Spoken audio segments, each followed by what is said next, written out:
Bom dia, boa tarde, boa noite, caro motorista, colaborador da Anamar, Mauro aqui, falando mais uma vez para vocês. Agora abordando o tema ainda da hipertensão, falando sobre as causas e também os riscos atrelados a essa enfermidade que é muito comum no nosso Brasil e não é diferente dentro da categoria de motoristas, né? Então as causas mais prevalentes, as mais recorrentes, as principais causas da hipertensão estão atrelados a uma alimentação inadequada, na maioria das vezes, questões genéticas, obviamente, vocês já viram isso, né? Então, um pai, um avô, a mãe, a avó que tenha em algum momento desenvolvido a hipertensão, e isso passa naturalmente, geneticamente para vocês, e também situações relacionadas ao sedentarismo, tá? Obviamente, aquela pessoa que não tem um mínimo de prática de atividade física, ela terá muito possivelmente, em algum momento da vida dela, um aumento da sua pressão arterial, né? Então a gente tem aí como parâmetro o famoso 12/8, embora a Sociedade Brasileira de Cardiologia já nos aponte aí níveis seguros até mais baixos, né? De 11/8, 11/7, dando uma margem de segurança um pouco maior, né? Então a questão, por exemplo, do consumo exacerbado do sódio, como nós já falamos em algum momento, está atrelado também a essa questão do aumento da pressão. Mas eu queria chamar bastante atenção para essa questão do sedentarismo, é uma causa muito prevalente.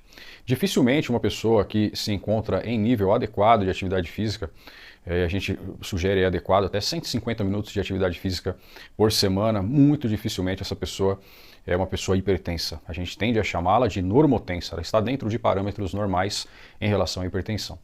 Tá? Então, quando nós falamos de exercício físico, não é única e exclusivamente de uma questão estética, mas sobretudo uma questão de saúde, tá? E aí eu queria chamar a atenção para vocês numa questão de quais são os principais riscos relacionados à hipertensão, né? Além da necessidade de um uso exacerbado de medicações, nós temos um outro porém, que é justamente trazer consequências maiores para o tecido cardíaco, né?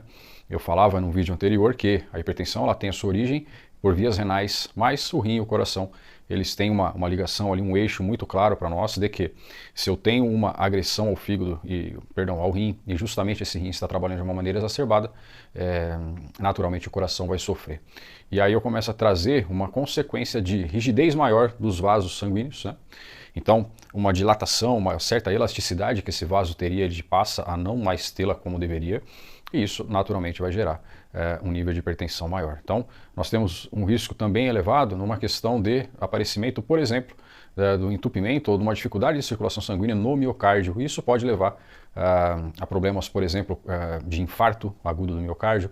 Numa outra instância, dependendo da fragilidade, se eu somo uma coisa com a outra, hipertensão com diabetes, eu tenho uma bomba relógio, porque ao mesmo tempo que eu tenho uma fragilidade dos vasos, esse vaso ele já não tende mais a ter essa elasticidade, como nós falamos, e para que haja o rompimento, gerando um infarto, se for no tecido cardíaco, ou gerando um AVC também, né, um AVC isquêmico, onde tem o rompimento de uma das veias ali a nível encefálico, né, cerebral, são riscos bem prevalentes no que diz a hipertensão. Então, a gente sempre sugere que se fique muito atento para com efeitos genéticos, a alimentação e também o estilo de vida.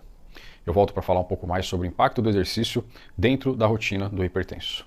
Bom trabalho a todos, um grande abraço.